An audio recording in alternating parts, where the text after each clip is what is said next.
Hello friends, आप सभी का इस यादगार session golden week with my genius student में हार्दिक स्वागत है। डियर लर्नर्स, आज इस सीरीज के हम पार्ट 5 पर डिस्कस करेंगे, जिसमें हम कंप्यूटर साइंस के top 25 most selected MCQs discuss करेंगे। ये क्वेश्चन आपके लिए बहुत ही इंपॉर्टेंट होने वाले हैं और आपको सभी कॉम्पिटिटिव एग्जाम में ये क्वेश्चन देखने को मिलेंगे। इस सीरीज के दौरान हम कंप्यूटर साइंस के मोस्ट सेलेक्टेड 150 क्वेश्चंस देख रहे हैं, जो कि हमारे लिए बहुत ही इंपॉर्टेंट होने वाले हैं। फ्रेंड्स, आज के इस लाजवाब सेशन का फर्स्ट क्वेश्चन है, प्रत्युष सुपर कंप्यूटर कब स्थापित किया गया था। मैं आपको बता दूं कि इंडिया का सेकंड सबसे ज़्यादा पावरफुल कंप्यूटर है प्रत्युष। प्रत्युष को 8 जनवरी 2018 को स्टेबलाइज किया गया और ये अभी जो अपना मौसम विभाग है उसके पास ये रखा हुआ है। मौसम विभाग इसको मैनेज कर रहा है प्रत्युष सुपर कंप्यूटर को। इसको कब बनाया गया? 8 जनवरी 2018 को लॉन्च किया गया। अगर प्रत्युष सेकंड कंप्यूटर है तो फिर फर्स्ट पोजीशन पे कौन सा कंप्यूटर है? तो वर्तमान में जो इंडिया का सबसे ज़्यादा पावरफुल कंप्यूटर है उसका नाम है परम सिद्धि एआई। एआई का मतलब होता है आर्टिफिशियल इंटेलिजेंस।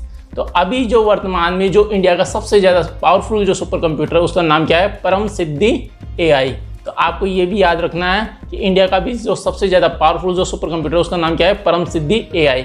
मैंने आपको यहाँ पे सेकंड पोजीशन पे जो प्रत्युष कंप्यूटर है उसका नाम यहाँ पे इसलिए लिया है क्योंकि कई बार पहला नहीं पूछ के दूसरा पूछ लेते हैं एग्जाम में। तो आपको यहाँ पे दोनों ही याद रखना है। फर्स्ट पोजीशन पे कौन सा है? परम सिद्धि एआई। कब बना ये बना 16 नवंबर 2020 को। अभी एक कहाँ पर है? सीडेक के पास। सीडेक एक गवर्नमेंट लिमिटेड एक कंपनी है जो कि सॉफ्टवेयर वगैरह डिजाइन करती है। तो सीडेक के पास परम सिद्धि एआई सुपर कंप्यूटर रखा हुआ है। Param Siddhi AI super computer first position पे है। ये सबसे ज़्यादा शक्तिशाली सुपर कंप्यूटर है। सेकंड पोजीशन पे कौन सा है? प्रत्युष। कब बना? 8 जनवरी 2018 को। अभी कहाँ पर स्टेबलाइज है? ये इंडिया के जो मेट्रोलॉजिकल डिपार्टमेंट है उसके पास ये स्टेबलाइज है। सेकंड क्वेश्चन, इस क्वेश्चन का सही आंसर हो जाएगा 8 जनवरी 2018। अच्छा, आपको यहाँ पे ये भी याद होना चाहिए। ये तो हो गए इंडिया के। फर्स्ट पोजीशन पे कौन सा है इंडिया का सबसे ज़्यादा पावरफुल? आप इसको रट लो अच्छे से। कौन सा है? परम सिद्धि एआई। और सेकेंड पे कौन है? प्रत्युष। लेकिन अगर हम बात करें वर्ल्ड की कि वर्ल्ड में फर्स्ट पोजीशन पे कौन सा है, तो वर्ल्ड में फर्स्ट पोजीशन पे फुगाको। कौन सा है? फुगाको। कहाँ पर है ये? जापान में। अगर हम पूछे सेकंड कौन सा है, तो सेकंड है समिट, और वो कहाँ है? अमेरिका में। ठीक है, तो ये आपको याद रखना है। सेकंड क्वेश्चन है, गूगल के सीईओ कौन है? तो गूगल के सीईओ कौन है इसका आपको पता होना चाहिए, क्योंकि गूगल करंटली सबसे ज़्यादा रेस्पॉन्स देने वाले, सबसे ज़्यादा पॉपुलर होने वाला एक पोर्टल है, इसलिए गूगल के सीईओ का आपको पता होना चाहिए। तो गूगल के सीईओ कौन है? सुंदर पिचाई। डी ऑप्शन यहाँ पे राइट आंसर है। कौन है? सुंदर पिचाई। अगला क्वेश्चन है थर्ड, वाईफाई का फुल फॉर्म क्या होता है? फ्रेंड्स, आपको यहाँ पे ये पता होना चाहिए कि वाईफाई की फुल फॉर्म क्या होती है? Wireless fidelity. क्या होती है? Wireless fidelity. यहाँ पे सी ऑप्शन से आंसर हो जाएगा वायरलेस फिडिलिटी।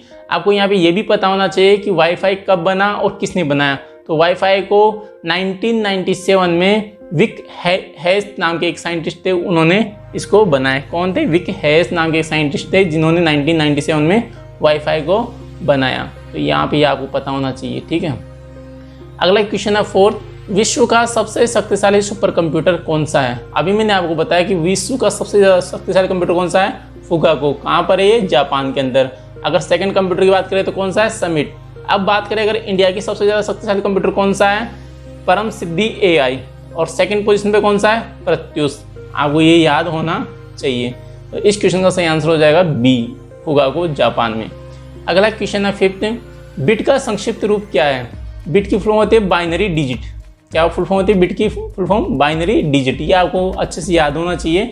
ये कई बार पूछा गया है कि बिट की फुल फॉर्म क्या होती है? Binary digit.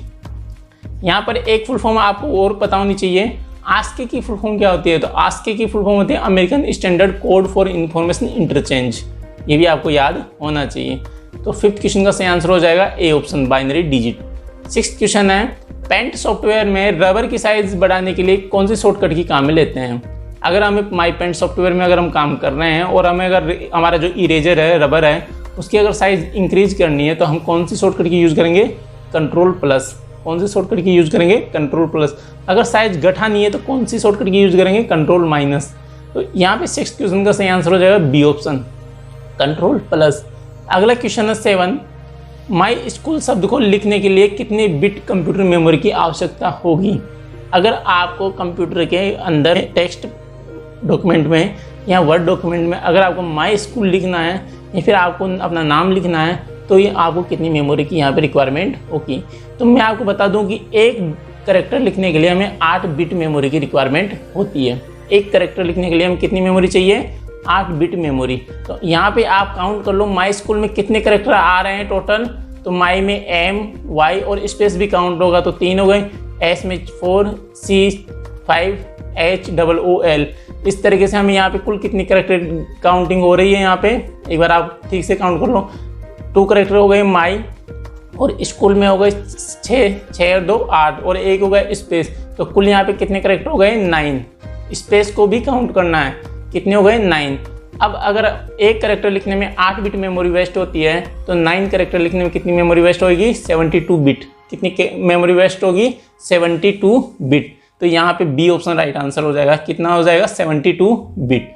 अब आपको कमेंट बॉक्स में कमेंट करके ये बताना है कि जो आप अपना नाम जो लिखते हो उसमें कितनी मेमोरी रिक्वायरमेंट होगी। अगर किसी का नाम आकाश है तो आकाश को लिखने में कितनी मेमोरी खर्च होगी? आकाश में कितने कीवर्ड आते हैं?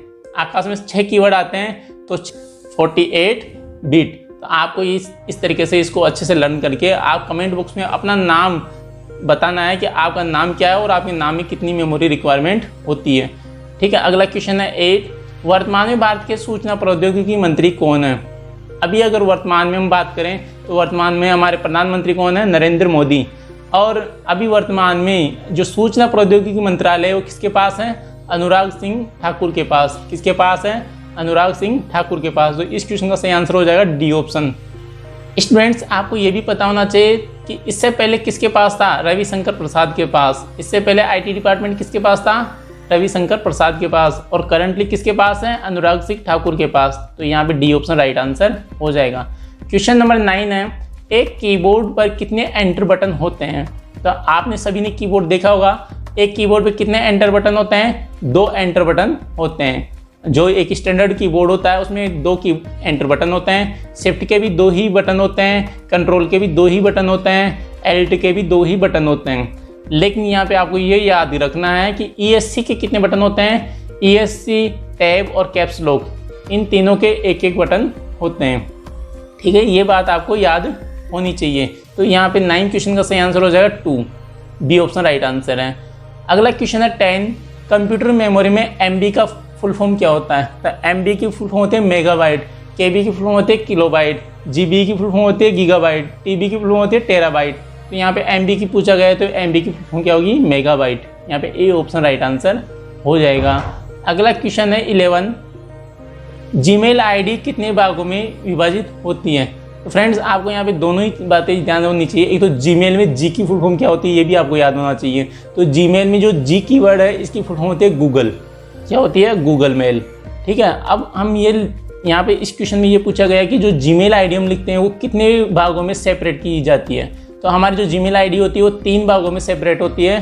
पहला आपका जो जीमेल ID का जो यूजर एड्रेस होता है वो होता है, फिर @ होता है, फिर जो आपकी ईमेल ID है वो किस कैटेगरी की है। अगर वो जीमेल कैटेगरी की है या याहू कैटेगरी की है फिर वो उसमें डिवाइड होती है, फिर डॉट लग के फिर उसमें आगे कॉम, IN वगैरह वगैरह लिखा जाता है डिपार्टमेंट, किस डिपार्टमेंट से वो बिलोंग करती है। तो इस तरीके से हमारी ID 3 भागों में सेपरेट होती है, एक @ से और एक डॉट से। इस क्वेश्चन का सही आंसर हो जाएगा ए ऑप्शन। ये क्वेश्चन पूछे गए हैं कई बार और आप इन सभी क्वेश्चन को अच्छे से लिख लें, समझ लें, क्योंकि ये क्वेश्चन हमेशा पूछे जाते हैं। अगर ये वीडियो आपको अच्छा लगे तो आप इस वीडियो को लाइक ज़रूर करें और अधिक से अधिक शेयर करें। अगला क्वेश्चन है 12, कंप्यूटर हैकिंग की स्थिति में आपको IT एक्ट 2000 के किस भाग के अंतर्गत सजा होगी? फ्रेंड्स, आपको यहाँ पे ये पता होना चाहिए कि IT एक्ट 2000 क्या है।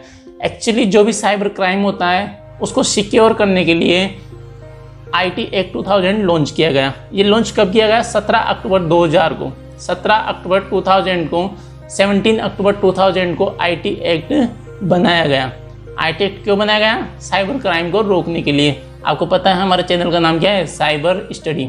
इस चैनल में हम आगे चलकर साइबर से रिलेटेड काफ़ी नॉलेज लेने वाले हैं, ठीक है, जिसमें हम सब कुछ सीखेंगे। तो आपको यहाँ पे ये पता होना चाहिए कि IT एक्ट 2000 जो एक्ट है ये कब बना? 17 अक्टूबर 2000 को। इसमें आपको ये भी पता होना चाहिए कि इसमें टोटल 4 शेड्यूल हैं, 13 चैप्टर है और 94 सेक्शन है। 94 सेक्शन में से यहाँ पे 4 सेक्शन आपके सामने दिए हुए हैं, 65, 66, 67, 68। तो आपको यहाँ पे सभी सेक्शन का पता होना चाहिए। तो मैं बता दूँ, जो सेक्शन 65 है वो आपको हार्डवेयर को छेड़ने या किसी के कंप्यूटर को छेड़ने के संदर्भ में है। अगर आप किसी कंप्यूटर को छेड़ते हो तो सेक्शन 65 के तहत आपको पनिशमेंट मिलेगी। अगर आप किसी के कंप्यूटर को हैक करते हो तो आपको सेक्शन 66 के तहत पनिशमेंट मिलेगी। अगर आप किसी को अश्लील मैसेज भेजते हो, गंदे गंदे वीडियो भेजते हो, गंदी गंदी फोटो भेजते हो या किसी को ऑनलाइन गाली देते हो तो आपको सेक्शन 67 के तहत पनिशमेंट मिलेगी। अगर आप किसी को गलत तरीके से बिजनेस करते हो, किसी के साथ फ्रॉड करते हो ऑनलाइन, तो आपको सेक्शन 68 के तहत पनिशमेंट मिलेगी। तो ये सभी सेक्शन आपको लर्न होने चाहिए। यहाँ पर कंप्यूटर हैकिंग की बात की गई है तो सेक्शन 66 के तहत हमें पनिशमेंट मिलेगी। तो क्वेश्चन नंबर 12 का सही आंसर है बी ऑप्शन। यहाँ पे सभी सेक्शन आपको लर्न होने चाहिए। 4 शेड्यूल है ये भी आपको पता होना चाहिए, 13 चैप्टर ये भी आपको पता होना चाहिए, और टोटल सेक्शंस कितने हैं इसमें 94, ये भी आपको लर्न होना चाहिए। अगला क्वेश्चन है 13, आजकल इस्तेमाल हो रहे कंप्यूटर किस श्रेणी के हैं? तो आजकल जो कंप्यूटर इस्तेमाल हो रहे हैं वो जो हम ऑफिस में या घर में जो यूज़ करते हैं वो डिजिटल कंप्यूटर होते हैं। ठीक है, मैंने आपको पहले भी बताया था कि कंप्यूटर को 3 भागों में हम बांट सकते हैं। एक होता है डिजिटल कंप्यूटर, एक होता है एनालॉग कंप्यूटर और एक होता है हाइब्रिड कंप्यूटर। जो हम यूज़ करते हैं स्टडी के लिए वो डिजिटल कंप्यूटर होते हैं, लेकिन जो पेट्रोल पंप पर या फिर गैस एजेंसी पर या फिर मौसम विभाग जो यूज़ करता है वो होते हैं एनालॉग कंप्यूटर। जहाँ पर आपको डाटा लिक्विड फॉर्म में लेकर एनालॉग फॉर्म में लेकर डिजिटली उसको कन्वर्ट किया जाता है, वहाँ पे हाइब्रिड कंप्यूटर का यूज किया जाता है। इस क्वेश्चन का सही आंसर हो जाएगा बी ऑप्शन, डिजिटल कंप्यूटर। यहाँ पे 14 क्वेश्चन है, अभी जो मैंने बताया उसी के बारे में। संकेतों को इनपुट के रूप में प्रयोग करने वाले कंप्यूटर क्या कहलाते हैं? अगर आपसे कोई लिक्विड फॉर्म में, ठीक है, या वेव फॉर्म में अगर आपसे डाटा इनपुट लें और फिर उसको डिजिटली कन्वर्ट करें, उन कंप्यूटर को हम कहते हैं हाइब्रिड कंप्यूटर। लेकिन जो वेव फॉर्म में या लिक्विड फॉर्म में आपसे डाटा ले और उसको उसी फॉर्म में वापस प्रोवाइड करें या आउटपुट करें, ऐसे कंप्यूटर को हम क्या कहते हैं? Analogue computer. 14 क्वेश्चन का सही आंसर हो जाएगा ए ऑप्शन, एनालॉग कंप्यूटर। आपको मैंने कल एक क्वेश्चन बताया था मॉडम, ठीक है। मॉडम की फुल फॉर्म भी आपको पता होनी चाहिए, मॉड्यूलेटर, डीमॉड्यूलेटर। मॉडम का काम होता है एनालॉग सिग्नल को डिजिटल में कन्वर्ट करना और डिजिटली सिग्नल को एनालॉग सिग्नल में कन्वर्ट करना। ये भी आपको लर्न होना चाहिए। अगला क्वेश्चन है 15, टर्टल आर्ट में टर्टल के चलने की इकाई क्या होती है? यह आपको याद होना चाहिए, ये आपके कॉम्पिटिटिव एग्जाम का ही क्वेश्चन है, ठीक है। टर्टल आर्ट जो चलता है वो हमेशा किस में चलता है? पिक्सल। आपकी जो इमेज बनती है वो भी किस में बनती है? पिक्सल में, ठीक है। जो रेजोल्यूशन होता है आपके इमेज का, वो रेजोल्यूशन किस में फिक्स होता है? पिक्सल के अंदर। तो आपको यहाँ पे ये पता होना चाहिए कि जो टर्टल आर्ट की जो चलने की इकाई है, टर्टल की जो चलने की इकाई है वो क्या है? पिक्सल, ठीक है। और आपकी जो इमेज जो डिजाइन होती है वो किस में होती है? पिक्सल के अंदर। ये भी आपको पता होना चाहिए। सी ऑप्शन यहाँ पे राइट आंसर हो जाएगा। अगला क्वेश्चन है 16, जीमेल में जी की फुल फॉर्म क्या होती है? अभी मैंने आपको बताया कि जीमेल में जी की फुल फॉर्म क्या होती है? गूगल। जी की फुल फॉर्म क्या होती है? गूगल। आपको यहाँ पे ये भी पता होना चाहिए कि अगर यहाँ पे ईमेल होता तो ईमेल में ई की फुल फॉर्म क्या होती है? Electronic mail. क्या होती है? Electronic mail. फ्रेंड, आपने कई बार सुना होगा 4G, 5G। तो यहाँ पे जो 4G है या 5G है, वहाँ पे जी की फुल फॉर्म क्या होती है? जनरेशन। क्या होती है? जनरेशन। तो यहाँ पे ये सभी नेम्स आपको याद होने चाहिए। ईमेल में ई की फुल फॉर्म होती है इलेक्ट्रॉनिक मेल, जीमेल में जी की फुल फॉर्म होती है गूगल मेल। अगर आपने कई बार ये भी सुना होगा कि ई कॉमर्स, कई बार सुना होगा आपने ई कॉमर्स क्या होता है, तो ई कॉमर्स में जो ई की फुल फॉर्म होती है वो क्या होती है? Electronic mail. ये सब आपको लर्न होना चाहिए। अगला क्वेश्चन है लर्नर्स 17, वर्कशीट की एक सेल में अधिकतम कितने कैरेक्टर रख सकते हैं? आपको पता है कि जो हमारे वर्कशीट होती है, जो एक्सेल शीट के अंदर जो हम वर्कशीट यूज़ करते हैं, उसमें जो वर्कशीट होती है वो कई सारी सेल में डिवाइड होती है। कई सारे कॉलम होते हैं, कई सारे रोज होते हैं और कई सारी सेल होती है, ठीक है।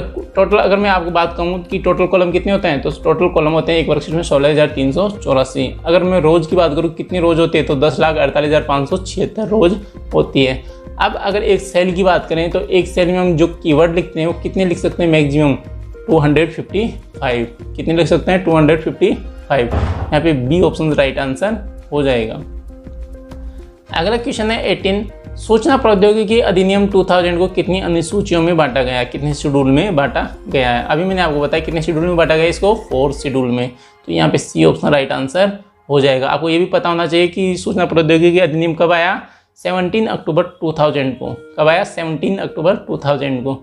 अगला क्वेश्चन है 19, डॉक्यूमेंट बनाने के लिए विभिन्न प्रकार के विकल्प प्रदान करते हैं। अगर आपको डॉक्यूमेंट बनाना है तो आप किस तरह के सॉफ्टवेयर का यूज़ करेंगे। बेशक हम डॉक्यूमेंट अगर बनाएंगे तो हम कौन सा यूज़ करेंगे, माइक्रोसॉफ्ट वर्ड। अगर हमें स्लाइड बनानी है या प्रेजेंटेशन बनाना है तो हम कौन सी सॉफ्टवेयर यूज़ करेंगे, पावर पॉइंट। अगर हमें कोई एक्सेल शीट बनानी है, कोई वर्कबुक बनानी है या कोई स्कोर कार्ड बनाना है तो हम क्या यूज़ करेंगे, एक्सेल यूज करेंगे। तो डेफिनेटली यहाँ पे 19 क्वेश्चन का सही आंसर क्या हो जाएगा, सी ऑप्शन, माइक्रोसॉफ्ट वर्ड। अगला क्वेश्चन है 20, एमएस वर्ड में बनी हुई फाइल का एक्सटेंशन क्या होता है। ये मैंने आपको ऑलरेडी अच्छे से बता रखा है कि एमएस वर्ड में अगर आपकी कोई फाइल बनी हुई है तो उसका एक्सटेंशन क्या होगा, .docx। अगर पावर पॉइंट में बनी हुई है तो उसका एक्सटेंशन क्या होगा, .pptx। अगर आपकी सीट एक्सेल की सीट है, अगर एक्सेल बना रखी है तो आप उसका एक्सटेंशन क्या होगा, XLSX। अगर कोई फोटो वगैरह है तो उसकी फुल फॉर्म क्या होती है, JPG।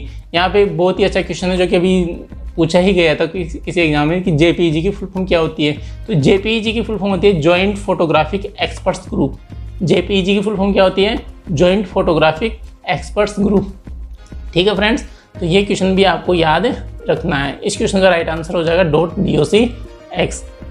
अगला क्वेश्चन है 21, विभिन्न स्लाइड में मोशन इफेक्ट लागू करने के लिए आप पावर पॉइंट का कौन सा फीचर यूज करेंगे। अगर आपको वहाँ पे मोशन देना है, आपने कीवर्ड में मोशन देना है, ठीक है, अगर आपको स्लाइड में मोशन देना है तो हम यहाँ पे एनिमेशन स्कीम का यूज करेंगे। तो यहाँ पे डी ऑप्शन राइट आंसर हो जाएगा, एनिमेशन स्कीम। अगला क्वेश्चन है 22, करंट प्रेजेंटेशन में नई स्लाइड इंसर्ट करने की शॉर्टकट की क्या है। तो फ्रेंड्स आपको यहाँ पे कन्फ्यूजन करने वाले दो कीवर्ड है, एक Ctrl+N और एक Ctrl+M। तो अगर आपको नई फाइल क्रिएट करनी है तो आप Ctrl+N प्रेस करेंगे। अगर आपको नई स्लाइड इंसर्ट करनी है तो हम Ctrl+M इंसर्ट करेंगे। तो यहाँ पे बी ऑप्शन राइट आंसर हो जाएगा, Ctrl+M। ठीक है। अगला क्वेश्चन है 23, आप स्लाइड शो को कैसे रोक सकते हैं। अगर हमें स्लाइड शो करना है तो हम स्लाइड शो करने के लिए कौन सी कीवर्ड यूज करते हैं, F5 फंक्शन की। F5 फंक्शन की को अगर हम प्रेस करेंगे तो हमारा स्लाइड शो स्टार्ट हो जाएगा। अगर हमें स्लाइड शो को एग्जिट करना है, रोकना है, तो हम प्रेस करेंगे ESC की, जो कि हमारे कीबोर्ड में लेफ्ट टॉप में कॉर्नर में अवेलेबल है, ESC कीवर्ड। इस की को हम प्रेस करेंगे तो हमारा स्लाइड शो एग्जिट हो जाएगा। तो यहाँ पे 23 क्वेश्चन का राइट आंसर है डी ऑप्शन, ESC बटन को दबाकर। अगला क्वेश्चन है 24, पावर पॉइंट में बनी हुई फाइल का डिफ़ॉल्ट नाम क्या है। अगर आपने कोई पावर पॉइंट में कोई फाइल बनाई तो उसको हम किस नाम से जानते हैं, प्रेजेंटेशन के नाम से। किस नाम से जानते हैं, प्रेजेंटेशन के नाम से। अगर कोई वर्ड फाइल बनाई है तो उसको हम किस नाम से जानते हैं, डॉक्यूमेंट फाइल के नाम से। ठीक है। अगर कोई एक्सेल शीट बनी हुई है तो उसको हम किस नाम से जानते हैं, वर्कबुक के नाम से। आपको ये सब पता होना चाहिए। तो पावर पॉइंट की बात हो रही है तो हम किस नाम से जानेंगे, presentation. C option right answer हो जाएगा। नेक्स्ट क्वेश्चन है 25 और ये आज का लास्ट क्वेश्चन है। फ्रेंड्स, इस क्वेश्चन को रीड करने से पहले मैं आपसे कहना चाहूँगा कि मैं आपसे इस क्वेश्चन के बाद में 2 क्वेश्चन पूछूंगा जिनका आंसर आपको कमेंट बॉक्स में कमेंट करके देना है। अगर वीडियो अच्छा लगे तो वीडियो को लाइक करना है। आज का लास्ट क्वेश्चन है 25, कट में कॉपी करने पर सिलेक्टेड टेक्स्ट कहाँ चला जाता है। कट में कॉपी करने पर सिलेक्टेड टेक्स्ट कहाँ चला जाता है। तो अगर हमने कोई टेक्स्ट सेलेक्ट किया है तो कहाँ चला जाएगा, क्लिप बोर्ड में। अगर आप कोई टेक्स्ट सेलेक्ट करके उसको Ctrl+C दबा देते हो तो वो कहाँ स्टोर हो जाता है, क्लिप बोर्ड के अंदर जाके स्टोर हो जाता है। तो इसका सी ऑप्शन राइट आंसर हो जाएगा। आज का आपका पहला क्वेश्चन है जिसका आंसर आपको कमेंट बॉक्स में देना है। वर्तमान में भारत के सूचना प्रौद्योगिकी मंत्री कौन है। ठीक है। एक तो इस क्वेश्चन का आंसर आपको कमेंट बॉक्स में देना है। और सेकंड क्वेश्चन आपका बिट की फुल फॉर्म क्या होती है। बिट की फुल फॉर्म क्या होती है, इसका आंसर भी आप कमेंट बॉक्स में कमेंट करके देना है। अगर फ्रेंड्स आपको ये वीडियो अच्छा लगा तो आप इस वीडियो को लाइक ज़रूर करें और अपने दोस्तों को, अपने जान पहचान वालों को व्हाट्सएप पर, फेसबुक पर, सब सोशल मीडिया वेब ऐप पर इस वीडियो को शेयर कर दो, जिससे वह इस वीडियो का आनंद ले सकें और उनको भी अधिक से अधिक नॉलेज प्राप्त हो सके। वीडियो एंड तक देखने के लिए आप सभी का दिल की गहराई से बहुत बहुत धन्यवाद। Thank you so much.